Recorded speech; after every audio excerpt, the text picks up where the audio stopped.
ഇന്ന് നമുക്ക് നല്ലൊരു സിമ്പിളായിട്ടുള്ള ഒരു കൊലുസ് ചെയ്യാം. കൊലുസ് ചെയ്യാനായിട്ട് ആദ്യം തന്നെ നമുക്ക് വേണ്ടത് ഒരു സ്റ്റോൺ ചെയിനാണ് കേട്ടോ.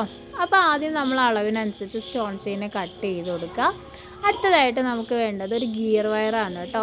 ഒരു 7 mm അത്യാവശ്യം കട്ടിയുള്ള ഒരു ഗിയർ വയർ വേണം കേട്ടോ എടുക്കാനായിട്ട്. അപ്പം ഞാൻ എൻ്റെ ഗിയർ വയറിനെ കട്ട് ചെയ്തെടുത്തിട്ടുണ്ട്. ഇനി അതിനെ നന്നായിട്ടൊന്ന് വളച്ച്, അതായത് റൗണ്ട് ചെയ്തെടുക്കണം. അത്യാവശ്യം നല്ല ഉറപ്പുള്ള ഗിയർ വയർ വേണം കേട്ടോ യൂസ് ചെയ്യാനായിട്ട്. അപ്പോൾ അത് ഈ ഒരു ഷേപ്പിലോട്ട് നമുക്കിതിനെ ഒന്ന് റൗണ്ട് ചെയ്തെടുക്കണം കേട്ടോ.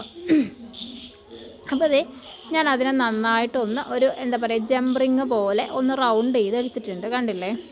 ഇനിയിപ്പോൾ നിങ്ങളുടെ കയ്യിൽ ജംപറിങ് ഉണ്ടെന്ന് വെച്ചാൽ ജംപറിങ് യൂസ് ചെയ്താലും മതി. പക്ഷേ അതിനേക്കാളും കുറച്ചും കൂടെ ഒരു എന്താ പറയുക, നമുക്ക് ഈ ഒരു ലേസിൻ്റെ ഉള്ളിലൂടെ സെറ്റ് ചെയ്തെടുക്കാനായിട്ട് പറ്റുന്നത് ആ ഒരു നമ്മൾ സെറ്റ് ചെയ്തെടുക്കുന്ന ഗിയർ വയറാണ് കേട്ടോ.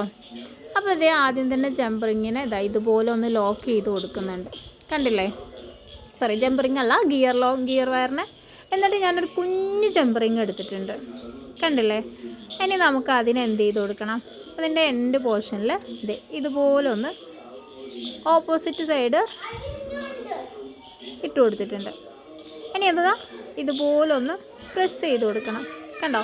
അപ്പോൾ ഞാൻ ജംപറിങ് വെക്കുന്നതും കാണിച്ചു തന്നു, ഗിയർ വയർ വെച്ചിട്ട് ചെയ്യുന്നതും കാണിച്ചിട്ടുണ്ട്. അപ്പോൾ അതിൽ നിങ്ങൾക്ക് ഏതാണോ ഈസി ആയിട്ട് തോന്നുന്നത് അത് യൂസ് ചെയ്യുക. പിന്നെ വലിയൊരു ജംപറിങ് എടുക്കുക. നമ്മൾ ആ ലോക്ക് ചെയ്ത് റൗണ്ട് ചെയ്ത് വെച്ചില്ലേ, ആ ഒരു പോർഷനിലോട്ട് ജംപറിങ്ങിനെ ഇട്ട് കൊടുക്കുക. എന്നിട്ട് അവിടെ നമ്മുടെ കൊലുസിൻ്റെ ഹുക്കും കൊടുക്കുക, കണ്ടില്ലേ. വളരെ ഈസി ആയിട്ട് വളരെ പെട്ടെന്ന് ചെയ്തെടുക്കാൻ പറ്റുന്ന ഒരു കൊലുസാണ്. നേരെ ഓപ്പോസിറ്റ് സൈഡും എന്ത് ചെയ്യുക, നമ്മൾ ജംപറിങ് കുഞ്ഞ് ജംപറിങ് കൊടുത്തില്ലേ, ആ പോർഷനിൽ എന്ത് ചെയ്യുക, വീണ്ടും ജംപറിങ് അടുത്തതും കൊടുക്കുക, ലോക്ക് ചെയ്യുക. ഓക്കെ, ഇത്രയേ ഉള്ളൂ. വളരെ പെട്ടെന്ന് ചെയ്തെടുക്കാൻ പറ്റുന്ന ഒരു കൊലുസാണ്. അപ്പോൾ